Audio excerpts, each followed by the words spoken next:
No, I always hear a lot of people talk about consensus, so I'm sure people will definitely turn up. It's good to know the team are there. What have the team got planned whilst they're in Dubai? So there's going to be a side event. I think it's on Friday, maybe Saturday. So they'll get together loads of like the ecosystem projects and loads of prospective projects and kind of do kind of little kind of like meet and greet type thing. There's also a couple of private dinners that we do for like key projects and key people in the ecosystem that and potential investors as well. So that stuff's going on as well. And then they'll be going to side events. So our logo gets put all over the shop and they go talk to lots of potential projects and potential partners for the ecosystem and the Mm. project. So yeah, they'll be all over the shop. They always are. It's good fun. No, yeah, that sounds really fun. And look, it sucks that you can't get out there. I'm literally flying tomorrow morning. So I got back from Portugal today, flying to Dubai tomorrow. It's been a moment, but yeah, look, you'll catch the next one. There's tons and tons of events this year, and yeah, it sounds like crypto is on a bit of a moment at the minute. Like I've seen meme coins come back, seeing a bunch of stuff Right. happening. So yeah, I think it's gonna be it's gonna be It's chaos this year. it's always funny on the timeline when you start seeing the grifters coming back. You're like, oh, is Yeah. Bull Run back now? Is Bull Run back? How do they time it so well though? Yeah. Because that is definitely like a thing, right? It's like you see these couple of names come in and you're like, oh, I guess it's bull season again. But I don't understand how these guys know it and why aren't they sharing the alpha? Like what's going on Yeah. there? Yeah, I think they just assume when certain price actions happening, it's like it's going to happen soon. I don't Mm. know if they're always right. Maybe they're sometimes wrong, but maybe they are the signal. Maybe it's like no times are getting better when they're coming online. Yeah, yeah, absolutely. I think yeah, there's certain names that I'm not going to mention for just We don't say. allegedly. There's a couple of people out there that definitely do fit that criteria and do seem to get it like just bang on every time. What are these guys doing? Okay, well look, we're here to talk AIs fit within Web3. Like, can it save Web3? Does Web3 even need saving? So I'm going to run through a few questions with you if that's okay, and then we'll see where we can go from there. But I guess question one for me when we talk about AI and whether it's a fit for Web3 is AI is being like pretty much glamorized in Web3 at this point. It is our savior. It's here to save the world, crypto including. It's here to pump our bags specifically, but it's got to solve real problems like scalability, user onboarding. There's UX is like a big thing across the board. Obviously, in gaming, Somni have got a load of solves there that I don't think AI could fix right now. But from your perspective as a blockchain founder, where do you see AI true fit in helping builders, teams, and founders like yourself? Well, this is a gigantic question. So I'll start off with I think AI is very overhyped, if I'm completely honest. In the Mm, broader technology world, it is going to change the world. In the Web3 world, in the crypto world, we sort of like adopted it because we're like, we need something to be hyped about. And so people are like injecting it in. And there are some use cases which I'm very interested in. I think are very, very exciting. But there's a lot of stuff that I'm just sitting there like, what is going on? What I love most is the investors. Like I go talk to investors and they're like, so what's the AI angle? And I'm sitting there like, there is an AI angle. I can make one up for you if you want. And so it's definitely going through a hype cycle. So I would warn anyone that's looking at like buying the AI stuff. Remember NFTs. Remember when they first came around. Like just remember the old cycles and the old things that went very hypey. And be careful. Um, but there is a lot of useful, interesting stuff that I think mm, will completely change the world. And I think crypto has a very important piece to play in that. Um, so for me, there are a load of different things. I think I'll talk about a few of them. So for one, we're going to have this massive problem of AI creating content, right? So anyone can generate deep fakes, can generate content, and you won't know whether a real person did it or an AI did it. And I think a massive thing that blockchain will solve is proof of humanity. So the ability for you as a creator, you as a person to sign a piece of content saying, I am Jack, I created this. And then people will be able to see that when they go look at that piece of content. And so you'll know if this is a deep fake or if this is actually a real person creating that content. I think that's going to be incredibly essential in this future world where AI generation means anything can be created instantly and deep fakes will be so prevalent. So I think proof of humanity is going to be massive. I think another part that I'm very interested in is the UI UX angle. So we all know Web3 is quite hard to use. wallets, bridging, all that kind of jazz is just not very intuitive. You kind of sit there and be like, okay, I got to get gas token. I want to get yield from that random DeFi thing. I've got to bridge over to there and find out how to do that. Although I quite like that in a way. I feel like kind of like exploring an adventure, but it's not easy for any kind of normal person. So I see a massive use case in the kind of front end. So you see Def AI, basically people using it as a way to talk to an AI agent to tell it, hey, I'd like to go do this thing. The AI agent goes, looks at the chains and finds you the best place to find a piece of yield, the best place to trade a token, depending on the price action. And so that use case I do see quite a lot. I think we are quite far away from getting there. I think there are two things. One is it's actually really hard for an AI to read the blockchain and understand it. You wouldn't think this intuitively, but it's very hard today to look at a blockchain and understand all of the prices, all of the protocols. It's all very sophisticated. You can work it out, but you have to spend time and work out ways to do it. And I think there's a huge application set that we've been thinking about, which is how do you make the blockchain protocols and data more transparent and more readable by AIs? So they can kind of look at the blockchain and be like, okay, I can interact with this protocol over here, I can do this thing over here, and then they can present that as an LLM to end user, and so they can interact on chain. So I think that's going to be a huge thing that we've already started thinking about how you make AI-friendly protocol discovery and how they can then read just some stuff and then go and interface on chain. So I think that's a massive space. The other thing, though, my other take here, which people probably won't like, I think that will probably actually be done by the big players like OpenAI, like Claude. I don't think it's necessarily going to be like micro teams kind of making these AI agents, and that's going to be the killer ones. I think it's actually going to come from the big guys because they're spending just hundreds of millions of dollars innovating in the space. And if it becomes a thing, it's highly likely it comes from them. Sorry to say that if you own AI tokens, but maybe I would love that a small team could come up and do it, but I just think it's really unlikely if you think about the resources and the money and the allocation. The other thing, obviously, that's going to be pretty big is crypto being used as payment rails. So AIs can't go make a bank account. They can't go to a bank and be like, hey, I'd like a bank account, please. This is not a thing. But they can create a crypto wallet and they can transact on chain autonomously. And so I think the major thing I see is AI agents using blockchains as a way of payment rails so they can pay each other and kind of organize together. And that I think is going to be huge, especially in a world where, so what we're going to get to, which again, this is very far future facing, but this is kind of what I think you're going to see what I call the death of the firm. So big companies will start to dissolve and mini companies will be created by 2-3 people and like a set of agents, like 10-20 agents basically working on your behalf. And all those agents will be transacting and interacting on chain, and they'll be forming capital on chain. So kind of fundraising will happen in a completely new manner rather than kind of like equity structures that we see today. It will all happen on chain. And so I think that's going to be very exciting and very interesting. And I see that blockchain as being fundamental payment rails for that at the end of the day. So that's the other thing that I'm pretty interested and pretty excited about. The final thing is just content creation and kind of generating value and revenue from that. So we're doing a lot of this in Somnia where we're kind of getting projects that can help people build content. So that could be an AI agent that helps you build a 3D asset. That could be an agent framework that allows you to build a simple 2D game, but allows more people to create digital content. And then they use the blockchain to monetize that in more interesting ways. And that's, I think, another space where you're going to see AI enable so many more people to become content creators. And then they're going to need very easy ways to monetize that. I think blockchain's a great way. So imagine you create a really cool gaming experience. You then want to monetize access to that. You sell NFTs basically to give people access to that.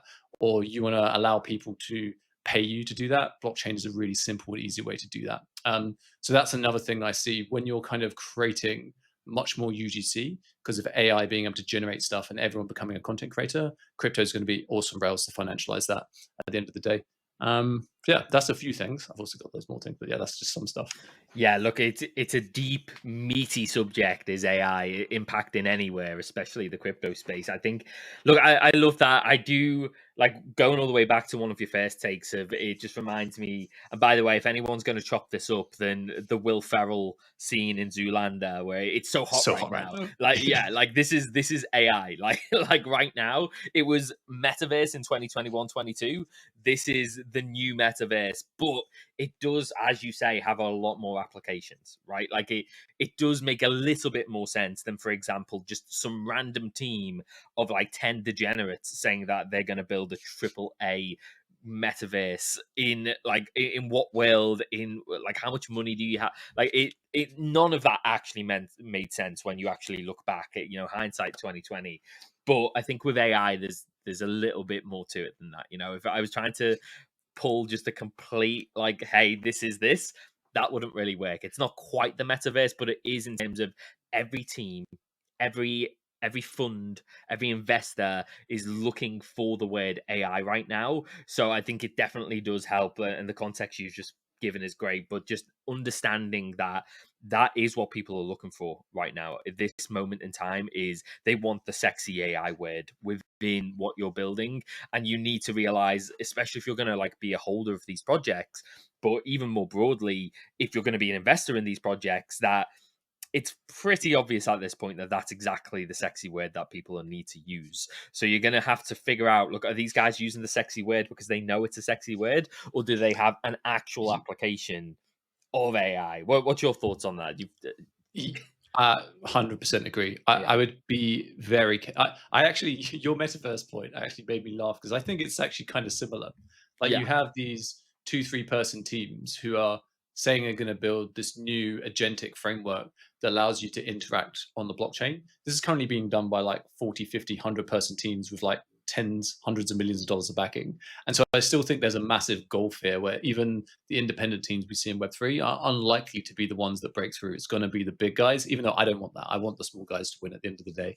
But I just think it's unlikely. Maybe the hope we have here is the open source world kind of speeds everything up and accelerates past the kind of more centralized players. I would really like that.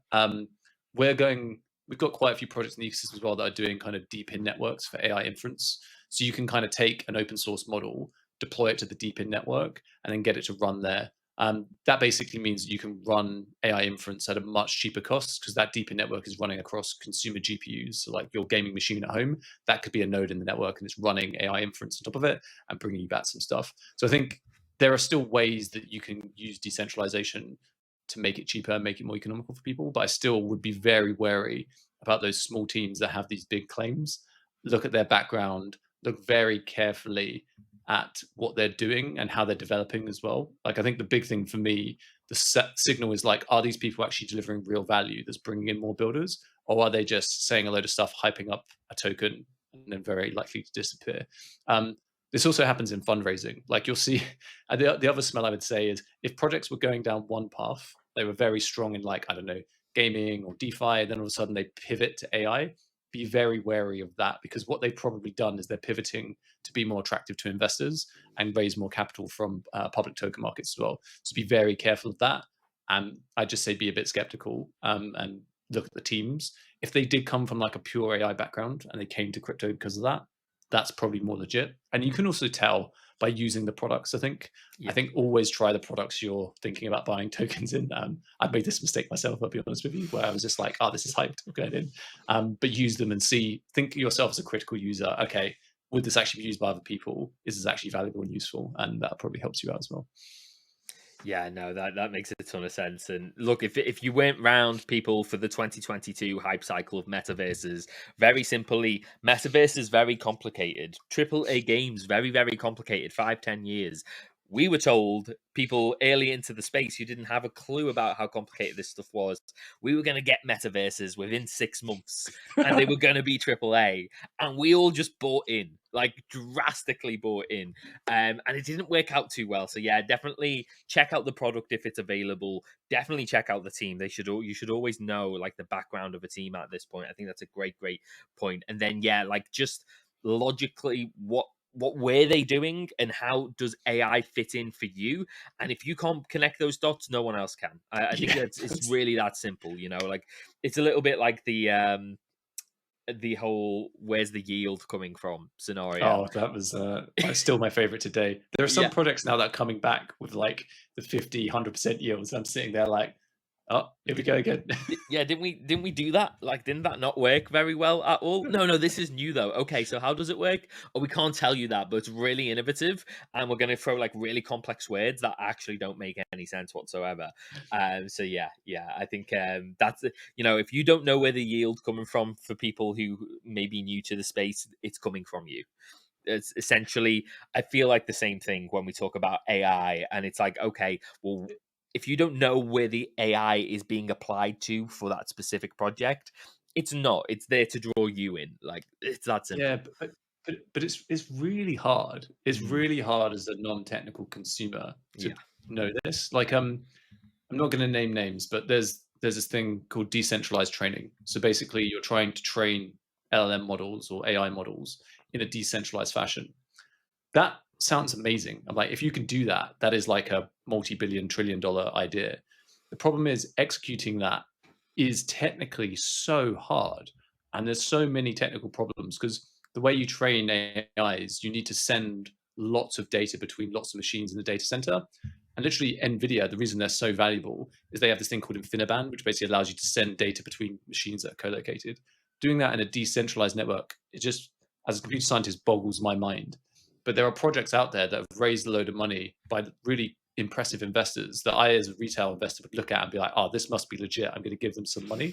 But you don't realize that the investors are taking a massive bet that these guys are going to pay off.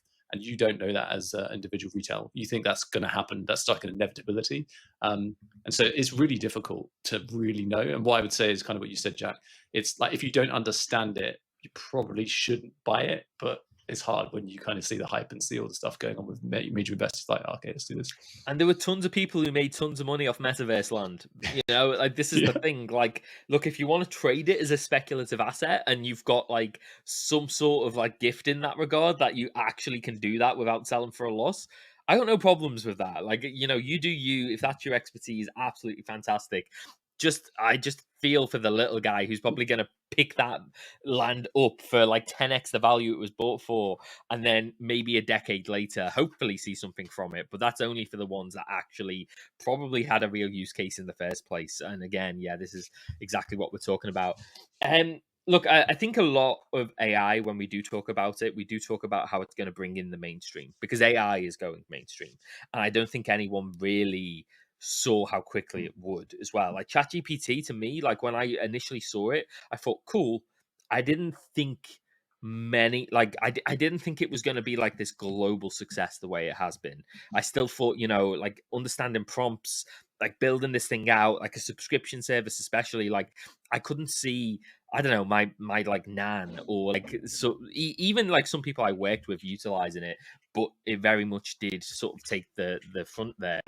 How do you feel that AI is going to help crypto go mainstream in the real sense, or do you feel like it actually will or not? Yeah, this is interesting. I think there are two things here. One is it will basically create UX that makes Mm, it consumable by mainstream. So the problem today, we all know it, like wallets and signing transactions and stuff like that. It's just very hard.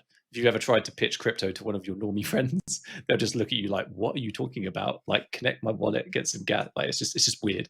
And so I totally see it as an easier interface where you kind of just tell an AI, "Hey, I want to make some," but still, even that I feel hard because you as a consumer then need to know, I want to make some yield or I'm going to trade these tokens, which is still hard. But I think it provides a more natural interface for end users. And I can imagine it being used to onboard people in an easier fashion because they don't have to worry about all this weird wallet clicking, bridging stuff. They just kind of tell the AI, hey, I'd like to do this. The AI goes off and does it for them.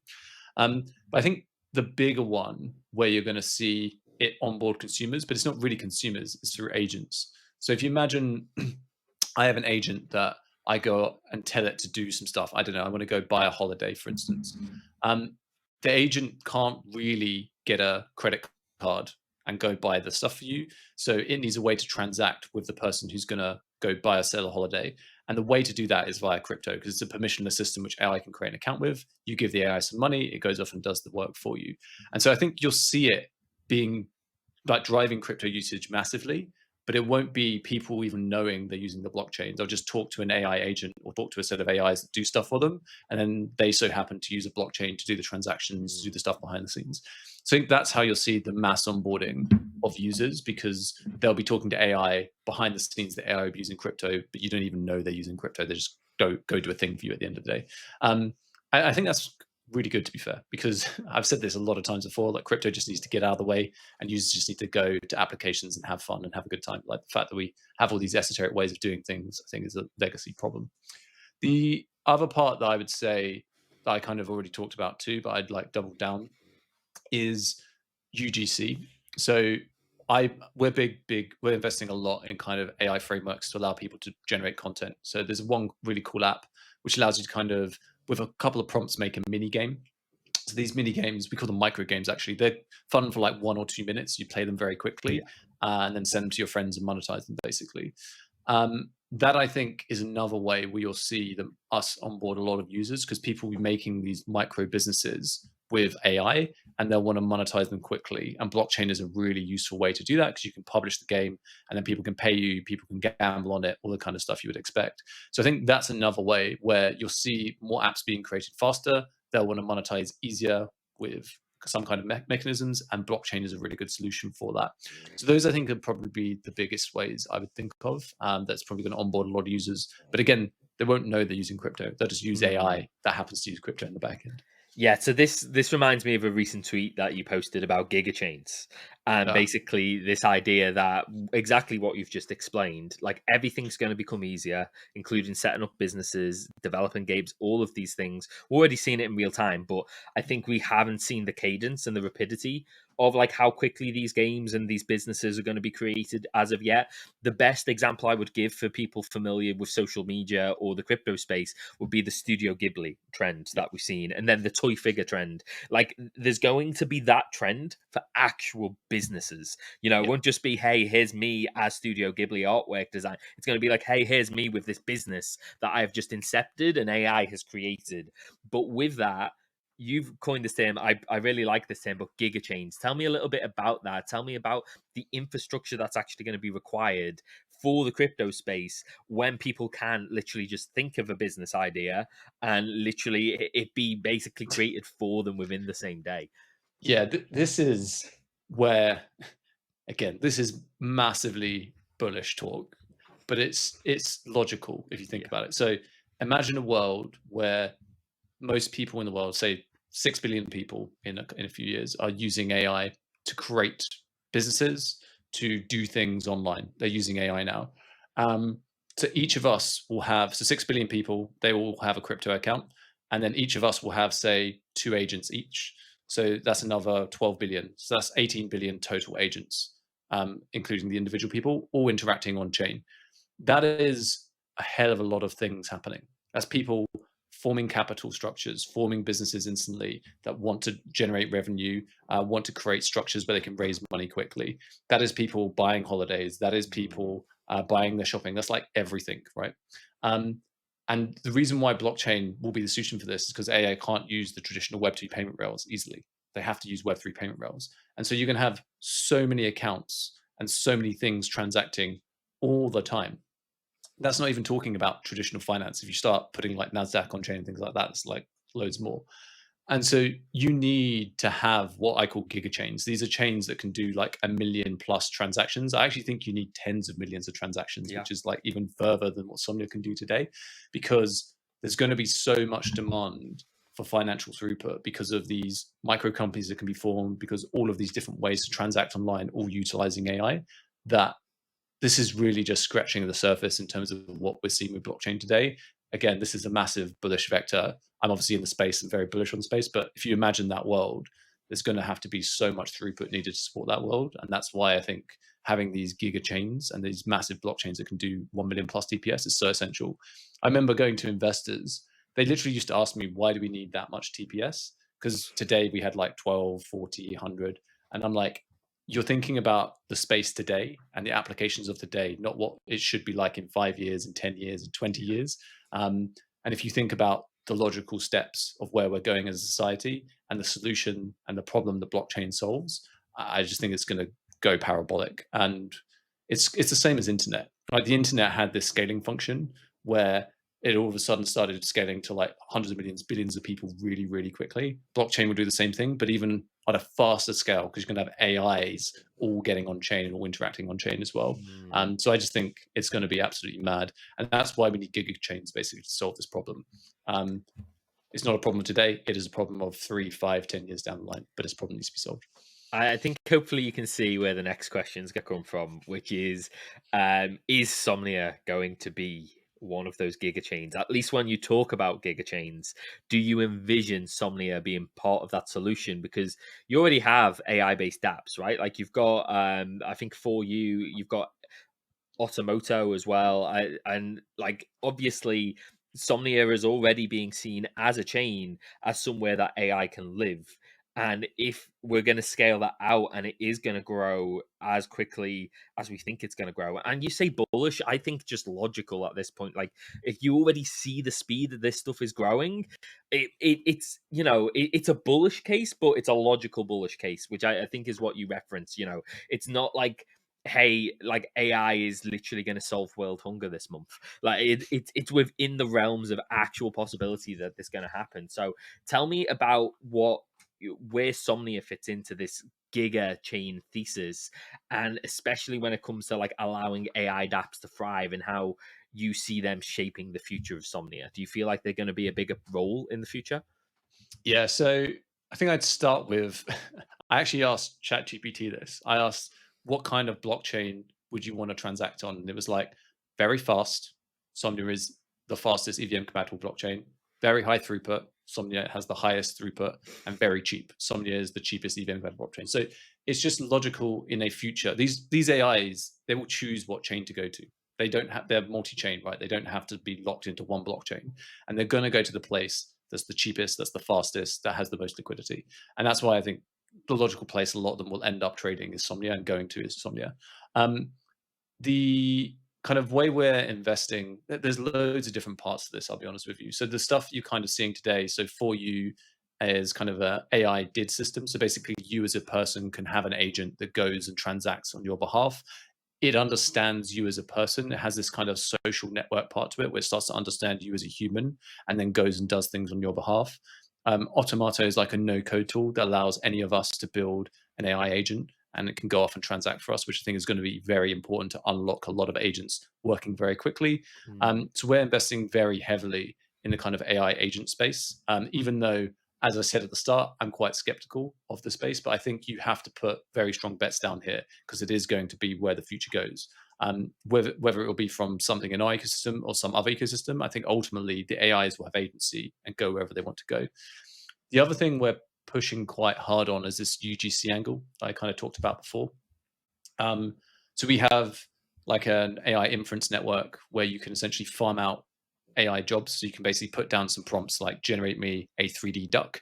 It will go off, generate out a 3D duck from a load of distributed GPUs and bring that back to you. Or you could be like, generate me a Lamborghini, and it will come and make you a Lamborghini basically. So it kind of allows you to become a 3D content creator, even though you don't have any 3D art skills, or you don't have any programming skills, which I think is going to be a huge unlock for user generated content. The other one, as I already talked about, is the micro games thing. Where I really want to get some videos of this out. It's really cool. Like you literally can just prompt it with like, make me Flappy Bird, or make me asteroids, or make me like any kind of old school game you can think of, Pac-Man, and it will kind of go and generate it for you. And then you can click publish, and then it will publish it to the chain and allow you to monetize it super quickly. And I think this is the whole point, right? People are going to be making games, making content, creating businesses so much faster because of AI, and they're going to use blockchain to monetize at the end of the day. That's what my view is. That's wild. I love the idea of it like creating Flappy Bird, just like because it has that context. Like it really is. It's really getting there like that quickly. It's just like, yeah, if you can see it, if you can point to a thing and say, look, we need something like this, or we need this, like it's actually being able to produce that now, which is wild when you think about how far AI has come from even ChatGPT 3, where you'd have to give it the same bit of information 400 times. And it would give you like basically either the same answer or very, very different, confusing answers all at once. Like it's just wild. The progression is totally wild. Like I've seen stuff behind the scenes, particularly for video generation, which is completely mind blowing. I don't know if people realize this, but when AI is generating videos, it actually generates a whole physical world. So it actually understands and models the physical human world and recreates that in a computing environment and then creates the thing. And that's why the stuff looks so realistic in certain ways, because it's kind of recreated the whole world. It hasn't just like learnt purely from images; it's actually learnt from physical properties. Which just the fact they can do that today, and every 3 to 6 months, it completely takes like generational steps and is getting faster and faster and faster in terms of the generational steps. It scares me a little bit. I talk about this all the time. My partner thinks I'm mad. I'm like, I don't think you understand what is coming in the next 2 3 years. Um, there is a counter argument that people say, like, we may hit a point where we can't go further. So there may be like there may be a barrier. They thought this with training. So they basically were getting more and more GPU clusters, bigger clusters together, bigger and bigger clusters, and they thought that's going to hit a limit. But then Grok, the new AI from Twitter, they made this mega cluster that was bigger than anything before. They built it super quick, and it made better AI than before. So that we still haven't hit those scaling limits yet, and it's very interesting to see if we will hit them and when we will hit them. But even then, they're innovating in terms of the algorithms all the time. You guys saw probably DeepSeek when that came out. So the innovation is just happening at a breakneck speed, and it's exciting, but it's also somewhat terrifying, I think. Yeah. It's like speaking of DeepSeek and Grok and everything else. Yeah, these competitors are coming out and competing fast, right? Like you would think GPT had such a leg up in terms of like OpenAI and like where they started from and the data that they scraped and like whether they took that in the right way or not. Like they got it.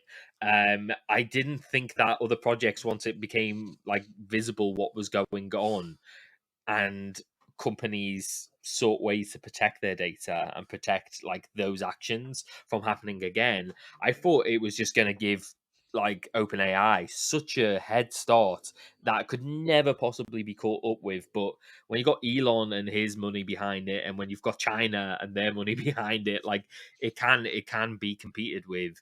I'm with you. I really don't know how far this is going to go or how quickly it's gone, but just looking at stuff like that and hearing you say something along the lines of, oh yeah, by the way, it's not just a video image that it's showing you there, it's built a world, and then that's just the bit that it's showing you of that world, but behind it, if you asked it, it would show you the whole freaking planet. Like that is terrifying and really cool at the same time. Like really, really cool. But yeah, it's at what point does it say, well, I can do all this, humans can't do that, so like what do I need them for? Yeah, the luxury we have. So I have friends that work in the robotics field. The robot side is taking a bit longer. Yeah. So it's not going to like. I mean, I don't know. Some people are really mega bullish on this. That's taking a little bit longer, just because the problem there is the training data. Like, I'll give you a story. My friend, he's working at a startup that's trying to basically replace supermarkets. So basically, like picking stuff off the shelves Yeah. and deciding and buying stuff for people, basically. The problem is they can't get enough training data of how people pick stuff off the shelves with like their hands and their eyes and stuff to train a robot to do that effectively. And so what they're doing first is like building these little trolleys that just move around the supermarket, and then they're putting on like people with headsets so they can track how they move their hands, then they can replicate them. But the problem there is the data sets are not big enough to actually train stuff for the robots. For stuff like creative content, for stuff like businesses, for stuff like all that stuff is all online. There's a massive corpus of data, and so there's so much data to train on there that you'll definitely have to solve that problem, I think. Yeah, we had on another show that I was working on, we had I think he was one of the lecturers at NYU for robotics, and basically was just talking about how this was machine learning and that actually AI just it can't conceptualize those movements yet. There's no real robotic. Even the demos that we saw with Elon, like these were machine learned Those are people. movements. Yeah, they weren't actually anything to do with AI right now, because to build it through AI, it was just completely different to what we're seeing right now in terms of the digital manipulation that AI can produce. Like it's just so much different when it comes to actually physical inputs. And Yeah. like it sounds silly, but it's like conceptualizing gravity in a sense of like, no, I need to walk in this gravity now. it doesn't need to conceptualize that digitally. You know, it might be there and it might like see people walking and understand, but it's like these like layers of things that, you know, scientists have been studying for literally like millennia, and they finally figured out like AI isn't just getting there even with that context straight out of the bat. And that seems to be like IRL. I've heard the same thing. They're just not Y- quite there yet. Yeah, it's also you have what's called like combative environments. So like self-driving. Self-driving has always been like a year away. And it's the edge cases. Like my friends work in this. There's not enough training data on like when an ambulance happens or a fire truck happens. So when an ambulance happens, the self-driving cars just like freak out and don't know what to do. Or training data on like slightly obscured signs with like a random piece of data. So if you put like a special sticker on certain signs, the AI will get confused and think it's a different sign. And so there's just lots of ways you can be adversarial against it in the real world. And the real world is really messy. Digital world is much cleaner. So I can see them taking on the digital world much, much, much faster than the physical world. Could be wrong, but let's see. Yeah, I definitely, from everything I've seen, and also because there's just no physical proof, right? Like we're talking about all of these major developments, and they're all entirely digital right now. Once we actually start seeing some physical developments come out, it's like, oh yeah, this is done through AI, and there's enough people with that expertise to say, no, this actually is, because unfortunately you can't even take the word for it when you see these things now. Like you have to have like basically two or three experts come in and say, yeah, no, that they're right, this is built through AI. Until we get to that point, like, yeah, I'm much more worried about the digital world. And look, we are 90% digital at this point as a Yeah. human race, so like Yeah.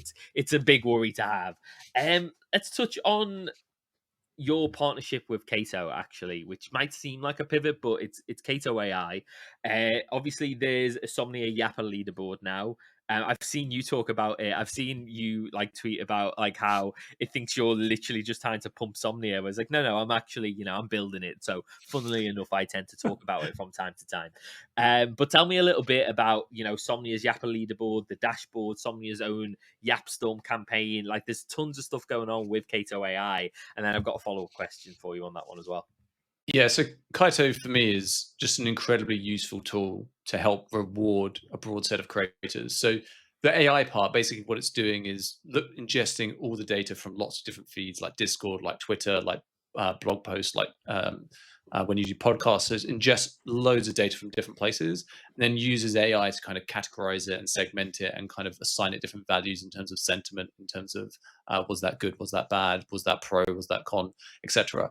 And it just makes it so much easier to create a broad way to kind of reward a broad set of creators that you doing that manually is mental. We used to do this kind of stuff manually. We still have a manual program that's called the creators program, but it's so hard. You can only go through so many pieces of content per week with a human and only look at so much stuff. And this is just an awesome tool to basically reward a broad set of creators that want to talk about Somnia and interested in Somnia. And that's why I think it's solving a massive problem. I think it solves a massive problem across all industries, by the way. I think it's like a killer product of helping brands and businesses understand sentiment and then be able to help incentivize that sentiment in some form or fashion. So I think it's absolutely massive. And I'm a big proponent of it. I think a lot of people, they kind of I remember they say like, "Oh, people are basically buying people's kind of mind share and votes and things like that." And I don't see it that way. Like ultimately, you have a marketing budget, right? You're spending that marketing budget on like influencers and like pieces of content, on like all this kind of different go-to-market stuff. And for me, allocating some of that budget towards a broad set of creators to talk about your project and get interest in your project, that's money very well spent. And if they're making good content because the AI is categorizing it like that, that's really good. And that's very pro the project in my view. And so basically, it's a huge unlock for projects that allows them to do these kind of broad campaigns where before there was no way. Like you either went broad with your individual community members, which you could only really do so many, or you just get like top KOLs. There was no way to do this, and it solved a massive problem for the space. And I really hope they roll it out to other industries because I just think it solves problems across every single industry. I think it could be absolutely huge in its final form. But what they're doing for crypto and Web3 is incredibly valuable, incredibly useful. Yeah, I've never thought about it that way, but that is, yeah, it's really interesting when you look at the size of those campaigns and like how far reaching it has now become. I think Have you, because obviously it's about unlocking the broader creator sphere. Like it literally, like if people want to talk about it, they use Kato. They're trying to like earn the yapping points and everything else that comes with that. Have you found any individual creators off Kaito where it's just like, oh, like they've been creating from that broad subset, but does it like ever like surface to you to like go deeper with a single creator because of like they just keep hitting top of the leaderboard, for example? Yeah, so totally. So we do things like each individual yapper gets like a special role. We then kind of invite them to regular meetups to talk about different things about the project so they can get early alpha. We then Mm. have like special roundtables where top yappers will talk to the other yappers about techniques and ways they're doing things and how they're kind of building up their brand and their mind share. And so it basically creates like a mini community around the project, which I think is really, really useful and really, really valuable. I think as well, you can use it to spot people who are creating really good influential content and then maybe talk to them one to one and be like, hey, do you want to do something deeper together? We haven't done that yet, but we definitely are looking at that all the time. I think there's still some tweaking with the algorithm. It's getting there all the time. And the thing is, whenever you put incentive programs down, always people try and game it. There's lots of people that were gaming it, and in the beginning, especially, it was very gameable, and people used to jump themselves up the top of the leaderboard with like nefarious tactics. But that's got tons better. Every week, they improve the algos, improve the ways of doing things, and I think literally it's already good now, and it's just getting better every single week. So yeah, I think for me, it does allow us to spot that top talent and kind of go, this person's actually really good. We should chat to them one to one and do a little bit more. And we already kind of building these community programs around it as well. That's really cool. Is there anything outside of Kato that you're looking at when it comes to AI and like trying to find future ways to support creators through AI? Like, is there anything other than Kaito right now that you're looking at, or is it predominantly that is the tool that's working? So why look anywhere else? Yeah, so we also use Cookie 3. Yeah, So I don't know if people are aware of Cookie 3. It's a bit more on the down low. I But know I've that, heard of Cookie Free. Yeah, it's yeah, Cookie definitely 3 within the is creator sphere at least. yeah, it's really useful for just understanding when you're working with creators how much impact they're having, what they're doing more effectively. Works as a very effective management tool. So that's been very, very useful for us. I think as well, we've been trying to do things where we're sort of ingesting Twitter data, trying to understand it ourselves, but ultimately we lean on Kaito a lot more to do that because it's quite expensive to do that and quite difficult to do that. The other place, obviously, is we're trying to give creators new tools and ways to build stuff. I think that's really what we're trying to enable with creators a lot more, where we give them UGC tools. They can build content. That could be 3D content, that could be a mini game, or that could be written content. And then they can monetize that much quicker and easier. And that's, I think, another angle we're trying to do. And we're kind of investing a lot in terms of boosting creators and giving them new ways to monetize their audiences. Because I think ultimately, creating content you can get paid for, but then if you can then create assets and objects and games and things and play with your audience, I think that's a new way to engage and monetize and be successful as a creator. And we're trying to drive a lot more tooling there. The other thing I think that this one's a bit more controversial, but it is quite interesting, is creators sort of making kind of token structures where people can almost invest in them and then they can get paid out from that by their future earnings. So we're kind of looking at ways where creators can kind of tokenize themselves and their future earnings and then get paid out from that early. And then basically when their future earnings accrue, they pay that back out to the token holders, which I think is an interesting way for creators to engage with their fans and also monetize slightly earlier as well. That's something else we're exploring too. So yeah, I think the intersection of AI and creation is pretty big. But in terms of us kind of learning from creators, there's not that many tools yet. In terms of us kind of enabling creators, that's really what we're focusing on trying to do a lot more. No, that's cool. Look, it's been a great conversation today. I love that we did get to dive into like how you're actually utilizing AI right now, and that it is the creator sphere as well that's gone to, which makes sense because we're talking about digital, right? Like this is sort of the whole consensus of the conversation that we've just had is the best impact it can have right now is digitally, and obviously social campaigns are a big part of that. Are there any other updates, any milestones, anything at all that you guys are cooking up right now that you'd like the audience to know before we close out the show? So I think May, a lot of the games are coming out. So we've already announced a lot of the games, and there's been mini games and smaller games that have been coming out over the last time period. But May, a bunch of them are going to be dropping, and so I would definitely stay tuned in May and early June because there's a lot of good games and a lot of good content coming online. I think everyone keeps asking me when mainnet. I can't give you a date for mainnet. As I've said on a lot of kind of interviews, there are a certain few things we're looking at for mainnet.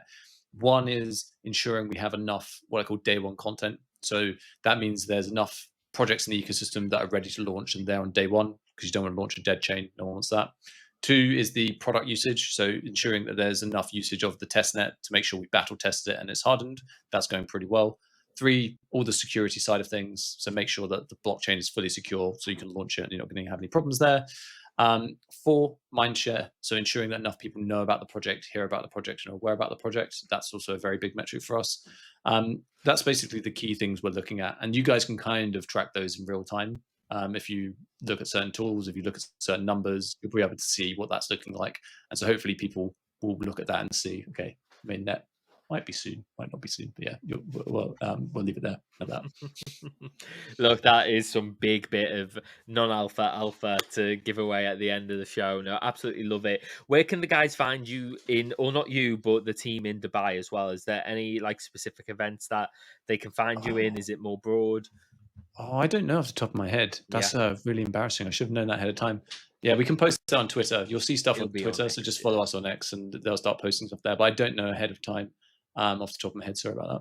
No, it's fair enough. Like, you're not going anymore, so it's like at that point, the team will figure it out. Yeah, cool. Look, guys, it's been a banger show, Paul. Thank you so much for your time, as always. For our listeners, likes, retweets, this whole thing's recorded. We will continue giving you guys the clips. Love seeing people interact with those clips, and it's just like more and more bullish by the day.